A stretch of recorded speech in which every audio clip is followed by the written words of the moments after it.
باندې کوي. دغه شان د منځه فضیلت دا دی چې مونځ ته منع کوي د ګناهونو نه او د فحاشۍ نه. او سورة العنکبوت کې الله وایي ان الصلاة تنهى عن الفحشاء والمنکر. مونځ واقم الصلاة ان الصلاة تنهى عن الفحشاء والمنکر. مونځ قایموه کوئ، یقینا مونځ منع کوي یو بنده لره د فحاشۍ نه او د ناروا کارونو نه.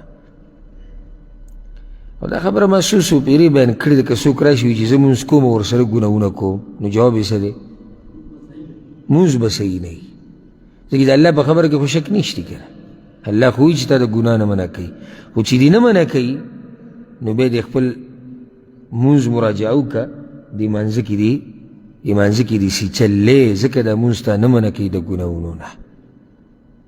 یعنې دا کیدی نشي چې یو سړی د صحیح مونځ وکړي په پوره توجه سره او په صحیح طریقې سره او دی د ګناهونو نه بند نشي. دا نشي کېدی. رسول صلی الله علیه وسلم یو حدیث کې ودې ته غوږ کېدی، جابر رضی الله عنه روایت. او دلته ګوره بازار ټول د آخرت دی. ګوره یعنې چې کومه مسله ته بیانو دې کې ستا کامیابي د آخرت ته ورسره کامیابي د دنیا هم ده. دلته ګوره میراث د رسول الله صلی الله علیه وسلم تقسیمیږي چې هغه وحی ده، هغه قرآن او حدیث دي. دلته زه تاسو ته د یعنې د ریال او د ډالر او د مزدورۍ د دې قصه ته نه بیانوم، او د دې قصې تاسو ډېرې اورېدلې دي او کوئ یې. نو دا لږ ټیم پکې خیر دی، تېرو به د آخرت په بازار کې، او تېرو به د رسول صلی الله علیه وسلم د میراث سره، او تېرو به د رسول صلی الله علیه وسلم سره او د صحابه کرامو سره د هغوی خبرې واورو، د علماو سره.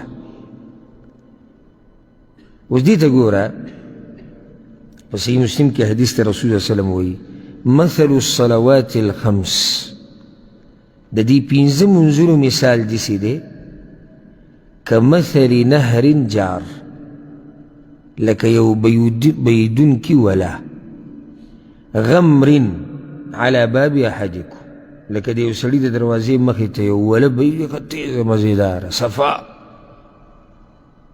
یغتسل منه کل یوم 5 مرات، او دی په دې وله کې په دې نهر کې 5 پیرې روزانه لامبي. دا مثال دی. یو حدیث کې رسول صلی الله علیه وسلم د ملګرو نه تپوس کوي د دې سړي په بدن باندې به سخیره پاتې شي؟ هغوی نه یا رسول الله، چې یو سړی 5 پیرې د ورځې لامبي د بدن به سخیره پاتې شي. نو دغه شان چې څوک 5 منځونه کوي الله یې د ګناهونو نه پاک ساتي. ګناهونه ورسره ریچي چې څوک دا 5 منځونه کوي په خپل وخت کې رب العالمین د هغه نه ګناهونه ریچي. او حدیث کې دا راځي، د امام مسلم راوړی دی، رسول صلی الله علیه وسلم وایي الصلوات الخمس، 5 منځونه، والجمعه الى الجمعه، او د یوې جمعې نه بلې جمعې پورې، ورمضان الى رمضان، او د یو رمضان نه بله پورې، مکفرات ما بینهن اذا اجتنب یا اذا اجتنبت الکبائر. د دې په دې منځ کې چې څومره وخت یې که نه دا ګناهونه درته الله معاف کوي، په شرط دی چې ته پکې غټ ګناهونه نه کوې. نو د مونځ نه د مونځه پورې، لکه اوس یو سړی د سهار مونځ یې وکړو او بیا یې پسې ماسپښین مونځ وکړو، د دې په دې منځ کې چې کومه فاصله ده د دې د ګناهونه الله تا ته دې منځونه د لاسه معاف کوي.